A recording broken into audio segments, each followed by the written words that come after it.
সঁচা সেৱাধাৰী হোৱা। ওম শান্তি। বাবাই কৈছে মৰমৰ সন্তানসকল, এইখন পূৰ্বে নিৰ্ধাৰিত নাটক। এই নাটকৰ পৰা এটিও আত্মা মুক্ত হ'ব নোৱাৰে, মুখ্য কোনো পাব নোৱাৰে। প্ৰশ্ন, উচ্চতকৈ উচ্চ পতিত পাৱন পিতা ভোলানাথ কেনেকৈ হয়?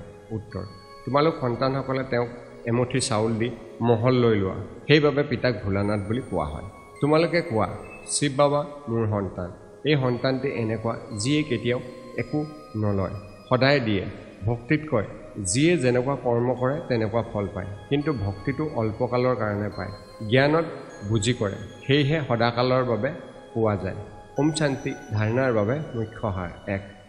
বশীকৰণ মন্ত্ৰ সকলোকে দিব লাগে। যত্নৰে পঢ়ি বাদশ্বাহী তিলক ল'ব লাগে। এই দুখৰ পাহাৰ আঁতৰাবলৈ নিজৰ সহযোগিতা আগবঢ়াব লাগে। 2. সংগম যুগত পুৰুষোত্তম হোৱাৰ পুৰুষাৰ্থ কৰিব লাগে। পিতাক স্মৰণ কৰা দিল কৰিব লাগে।